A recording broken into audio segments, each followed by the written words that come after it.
చంద్రశేఖరరావు గారు ప్రతిపక్ష నాయకుడు అధ్యక్ష. ప్రతిపక్ష నాయకుడుగా ఇప్పటివరకు వారి శాసనసభకు వచ్చింది 2 సార్లు అధ్యక్ష.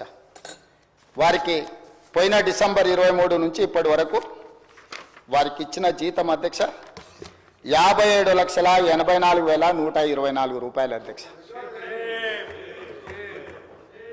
శాసనసభ్యుడిగా ప్రతిపక్ష నాయకుడిగా డిసెంబర్ 1, 2023 నుంచి ఫిబ్రవరి 28, 2025 వరకు ఈ దాదాపుగా 15 నెలలలో వాళ్ళు తీసుకున్న ప్రభుత్వం సొమ్ము, జీత భత్యాలు, శాసనసభ్యులు కూడా ప్రభుత్వ ఉద్యోగ అధ్యక్ష. తమకు తెలుసు కదా, సుప్రీంకోర్టు తీర్పిచ్చింది.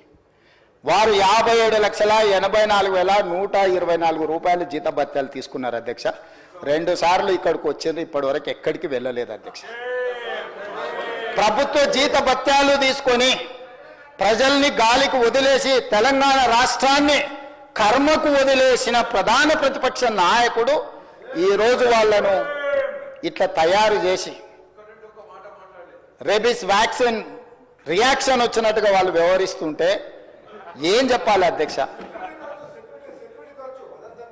ఇక సెక్యూరిటీలు ఇవన్నీ మళ్ళీ అది సపరేట్గా నేను చెప్పదలుచుకున్న, వాటి జోలికి వెళ్ళదలుచుకోలేదు. సరే, కుటుంబ సభ్యుల వల్ల ఆయన ప్రాణ ప్రమాదం ఉంది కాబట్టి ఆయన సెక్యూరిటీ పెట్టుకున్నాడు. సరే, అది సహజం, అందుకే ఆయన దూరంగా ఉంటున్నాడు వాళ్ళకు చుట్టూతా పోలీసు పహారాల మధ్య అధ్యక్ష. సరే, అది వారి సమస్య అనుకోండి, నేను దాని జోలికి వెళ్ళదలుచుకోలేదు. సో ఈరోజు ఎస్ఎల్బిసి పూర్తి చేసి ఉంటే